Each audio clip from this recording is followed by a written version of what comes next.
भगवान कन्हैया कहने लगे हैं नाना,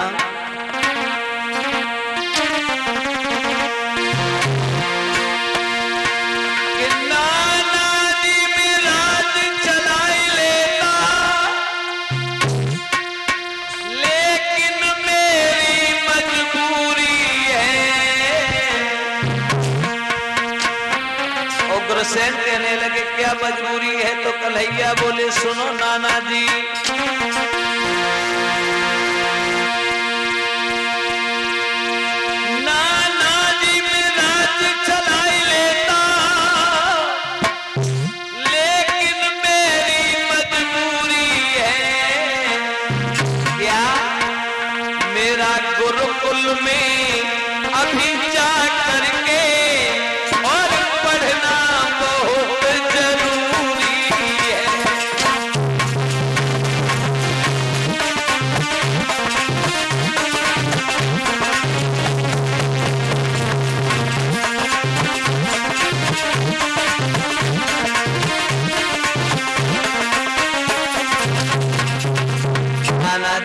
सबको जानते हो, तुम्हें ये मालूम है कि बिना शिक्षा के जीवन अधूरा है।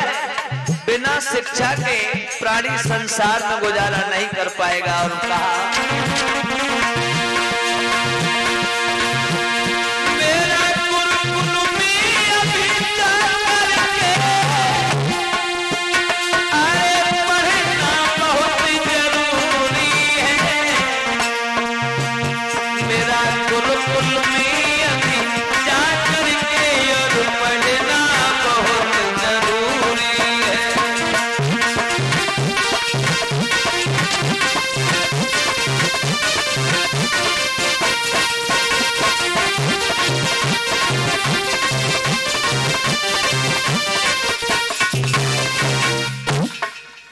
जवाब दिया है नाना जी, मैं मथुरा का राज सिंहासन तो संभाल लेता, लेकिन मेरे सामने ये मजबूरी है कि मैंने अभी विद्या रत्न की प्राप्ति नहीं कर पाई है, और भला बगैर विद्या के जीवन सदैव अधूरा माना गया है। और जब तक मैं विद्या रत्न की प्राप्ति नहीं करूंगा तब तक मथुरा की गद्दी पर मैं बैठने वाला नहीं। भगवान कन्हैया ने जब इतनी बात कही तो नाना उग्रसेन ने बार बार एक ही बात कही है। भगवान ने उन्हें समझाया बुझाया और आज बड़े प्रेम के साथ राजगद्दी पर बिठा दिया। जब राज सिंहासन पर महाराज उग्रसेन विराजमान हो गए तब एक बात कही है भगवान ने कि नाना जी, मैंने ये सुना है कि जिस राज्य के अधीनस्थ प्रजा दुखी रहती हो वो राजा सदैव नरक का गामी हुआ करता है। इसलिए मैं आपसे एक निवेदन करना चाहता हूं। देखिए भगवान सब कुछ जानते हुए और क्या कह रहे हैं। भगवान कह रहे हैं कि नाना जी मैं एक निवेदन करना चाहता हूं, क्योंकि मामा के अत्याचारों से यहाँ की प्रजा दुखी हो चुकी है और मेरे कहने का मतलब ये है कि आप राजा बनो और यहाँ की प्रजा को सुख पहुंचाओ। क्योंकि ऐसा कदम मत उठा देना जो राजाओं के अंदर अवगुण हुआ करते हैं, तुम उनका पालन करके जनता के ऊपर अत्याचार करो, ये राजा का धर्म नहीं बनता। और एक बात कही नाना जी,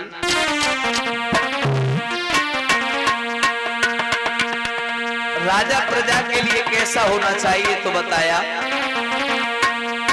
जो प्रजा को दुख देता हो वो राजा प्रजा के लिए ठीक नहीं है। और कहा कि राजा को मर जाए प्रजा को पैरी रोज सतावे,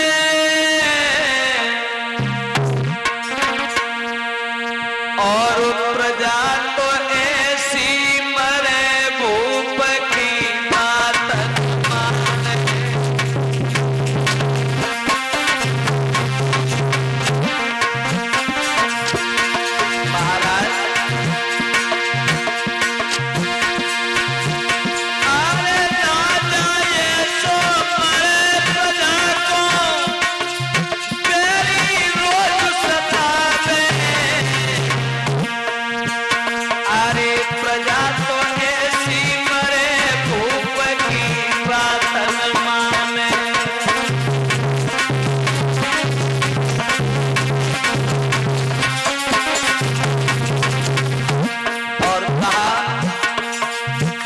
नाना जी, मेरी बात ध्यान से सुनो। अरे ऐसो मर गए पिता, औलाद को नाई पढ़ावे। ऐसा पिता संतान का दुश्मन है जो अपने संतान को उचित शिक्षा न दे पाए और कर्जमयी पूरा जीवन व्यतीत करे, वो पिता भी ठीक नहीं। कहा अरे ऐसो मर गए पिता, औलाद को नाई पढ़ावे।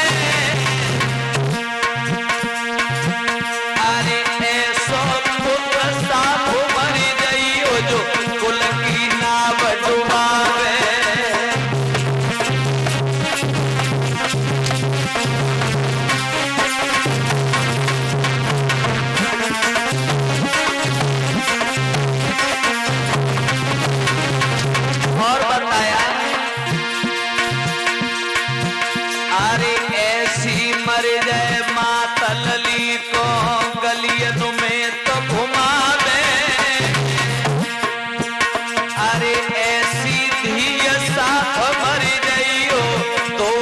सान घटावे।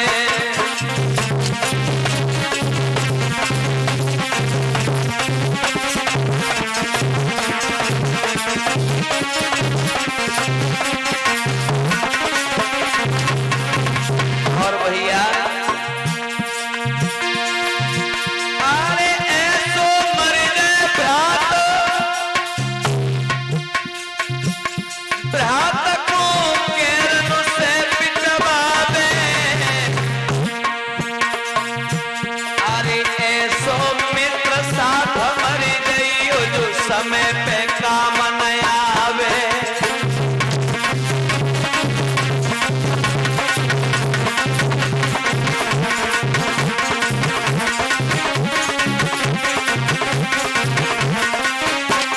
और बताया अरे ऐसो मर गए चोर, चोर तक इज्जत अबला की। और उस साधु ऐसो मरे लाजन जाई धवला की। अरे साधु ऐसो मरे लाजन जाई धवला की।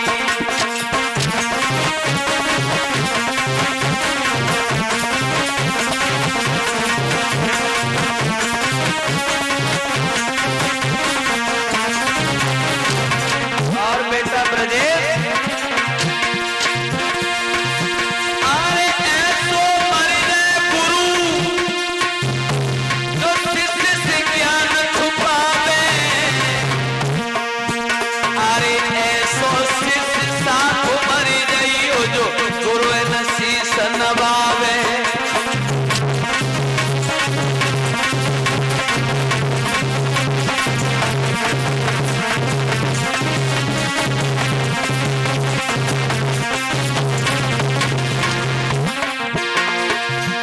आज मनमोहन समझाए रहे हैं, आज मनमोहन समझाए रहे हैं।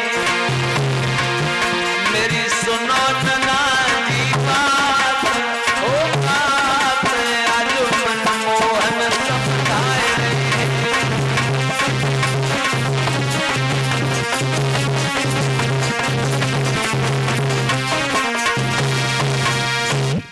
मेरे भैया आज भगवान कन्हैया ने नाना उग्रसेन को राजनीति का पाठ पढ़ाया है और मथुरा के राज सिंहासन पर उन्हें बैठाया है।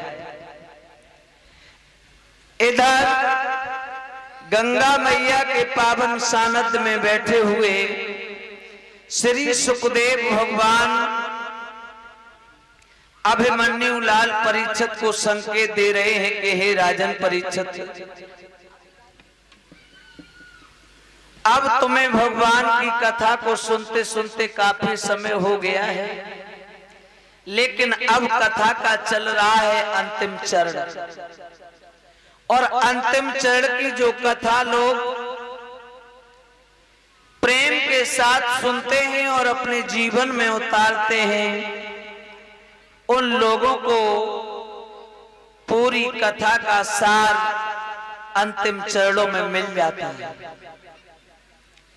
कहते हैं सुखदेव भगवान के हे राजन परीक्षित, आज का आपके पास में और समय है, सुन लो भगवान की पावन कथा को, क्योंकि ये तो बात निश्चित सही ही कही गई है कि जिस प्राणी का संसार में जन्म हुआ है उसे एक ना एक दिन तो जाना ही पड़ेगा, क्योंकि जन्म के साथ मृत्यु, सुख के साथ दुख, दिन के रात, दिन के पीछे रात, ये सब चलता रहता है। कहा है संसार में ना जाने कैसे कैसे परिस्थितियों से व्यक्ति को गुजरना होता है, क्योंकि सदा दिन एक जैसे नहीं रहा करते। किसी विद्वान ने कहा है कि सदा दिन एक से किसी के न गुजरते देखे, इंसान दुनिया में चढ़ते उतरते देखे। जिन लोगों ने किया था लाखों का लेना देना, वही आज पैसा पैसा को हाथ फैलाते देखे। सदा दिन एक से किसी के न गुजरते देखे। कहा है कि करते थे न्याय दूसरों का जो जज बनकर, करते थे न्याय जो दूसरों का जज बनकर, वही हमने कटघरों में खड़े देखे। और करते थे इलाज जो दूसरों का डॉक्टर बनकर, वही हमने हॉस्पिटलों में पड़े देखे। सदा दिन एक से किसी के न गुजरते देखे। लेकिन कहा है समय को कभी व्यक्ति को नहीं भूलना चाहिए।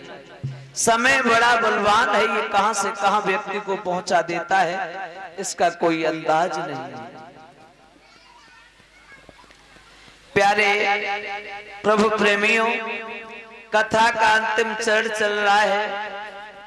आज परीक्षित महाराज खुद तो भगवान की कथा को सुन ही रहे हैं, लेकिन आज वहां सबके तिलक लगाए जा रहे हैं। परीक्षित जी अपना पुण्य कमाने में लगे हैं और परीक्षित जी आज सबकी सेवा, सबका सम्मान करने में लगे हैं। लेकिन हमारे परीक्षित कौन है?